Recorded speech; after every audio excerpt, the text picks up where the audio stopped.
सोचो, ना कोई जमीन थी, ना आसमान, ना सूरज, ना चांद, ना वक्त का कोई वजूद, सिर्फ एक ऐसा लम्हा जहां पूरी कायनात एक ही नुक्ते में सिमटी हुई थी। फिर अचानक ऐसा वाकया हुआ जिसने सब कुछ बदल दिया।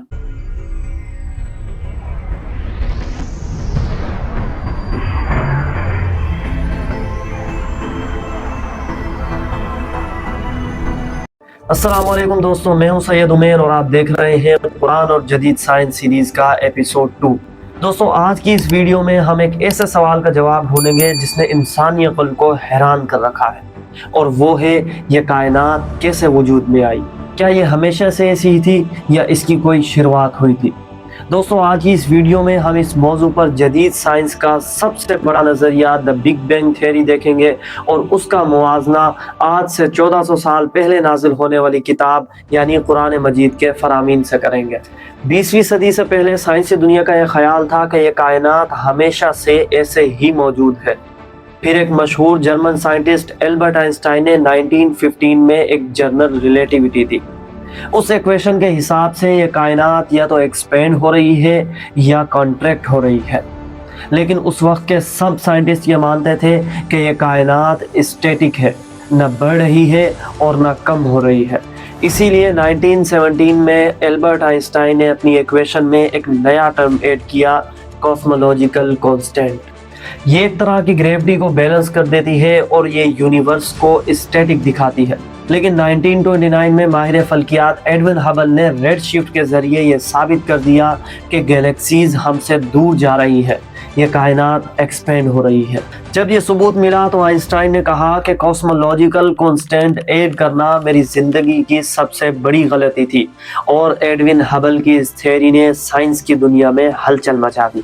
इससे पहले अलेक्जेंडर फ्राइडमैन ने 1922 में और जॉर्जेस लेमेत्रे ने 1927 में मैथमेटिकल तौर पर यह साबित किया कि यह कायनात स्टैटिक नहीं है बल्कि ये एक्सपेंड हो रही है।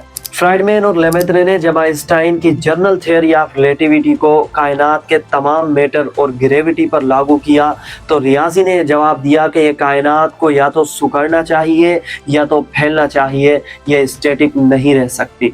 जब साइंसदानों ने इस फैलती हुई कायनात का रियाजियाती तौर पर हिसाब लगाया तो वो इस नतीजे पर पहुंचे कि अगर हम वक्त को पीछे ले जाएं तो एक वक्त ऐसा था जब ये पूरी कायनात, तमाम सितारे, कहकशाएं और मादा एक निहायत छोटे, बेहद गर्म और इंतहाई घने नुक्ते यानी सिंगुलरिटी में जमा थे।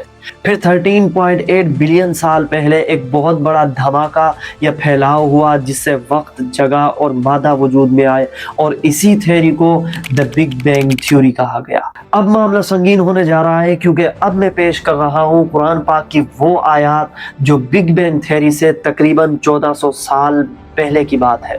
कुरान पाक में अल्लाह ताला ने इरशाद फरमाया सूरतुल अंबिया में सूरह नंबर 21 वर्स नंबर 30 में, अवलम यरल्लज़ीना कफ़रू अन्ना समावाति वल अर्ज़ कानता रत्क़न फ़फ़तक़नाहुमा।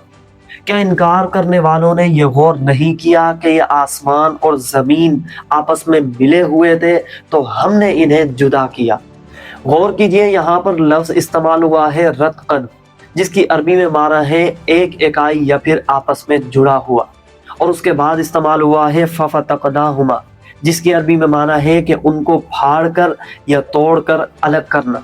लेकिन एक सेकंड, क्या ये वही बात नहीं जो बिग बैंग थ्योरी हमें बताती है?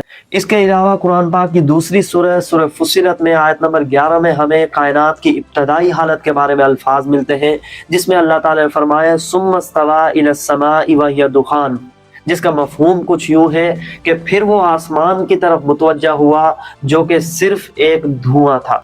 साइंसदान आज भी ये मानते हैं कि बिग बैंग के फौरन बाद कायनात की हालत एक दहकते हुए गुब्बार या नेबुलर गैस की तरह हो गई थी, जिससे बाद में सितारे और कहकशाएं वजूद में आई। लेकिन यहाँ पर सबसे बड़ा सवाल ये पैदा होता है कि क्या कुरान ने वाकई बिग बैंग की तरफ इशारा किया था या ये सिर्फ एक कंपैटिबिलिटी थी? ये फैसला आप पर छोड़ते हैं, अपनी राय हमें कमेंट में ज़रूर दीजिएगा।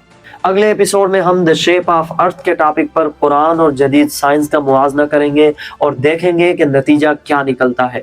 अपना ख्याल रखें, मिलते हैं अगली वीडियो में, तब तक के लिए अल्लाह हाफिज।